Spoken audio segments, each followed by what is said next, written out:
Halo semuanya, saya Jessica Angelina dengan NPM 24120111293. Di video ini saya akan menjelaskan bagaimana sih konsep negara hukum dalam perkembangan demokrasi di Indonesia pada saat ini. Konsep negara hukum dalam perkembangan demokrasi di Indonesia saat ini mencakup beberapa aspek. Yang pertama adalah landasan konstitusional. Indonesia adalah negara hukum sebagaimana ditegaskan dalam pasal 1 ayat 3 Undang-Undang Dasar 1945. Hal ini berarti bahwa segala aspek kehidupan bernegara dan bermasyarakat harus didasarkan pada hukum. Yang kedua ada supremasi hukum. Supremasi hukum menekankan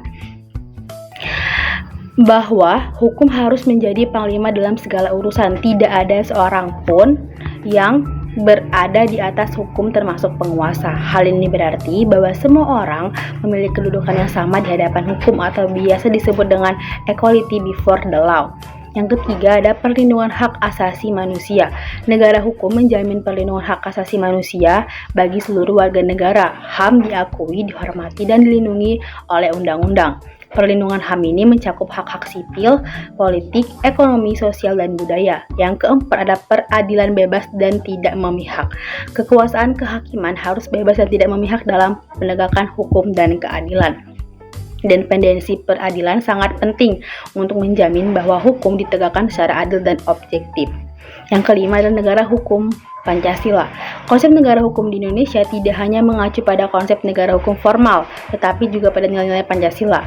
Negara hukum Pancasila menekankan kepada keseimbangan antara kepastian hukum dan keadilan sosial. Yang terakhir, ada tantangan dan upaya pengembangan. Meskipun konsep negara hukum telah diatur dalam konstitusi, masih terdapat tantangan dalam implementasinya. Upaya pengembangan negara harus terus dilakukan melalui reformasi lembaga-lembaga negara, peningkatan kualitas penegakan hukum, dan peningkatan kesadaran hukum masyarakat. Kesimpulannya, konsep negara hukum dalam perkembangan demokrasi di Indonesia saat ini berfokus pada penegakan hukum yang adil, perlindungan hak asasi manusia atau HAM, dan penyelenggara negara yang berdasarkan pada konstitusi dan nilai-nilai Pancasila. Meskipun terdapat tantangan, upaya terus dilakukan untuk memperkuat negara hukum dan demokrasi di Indonesia.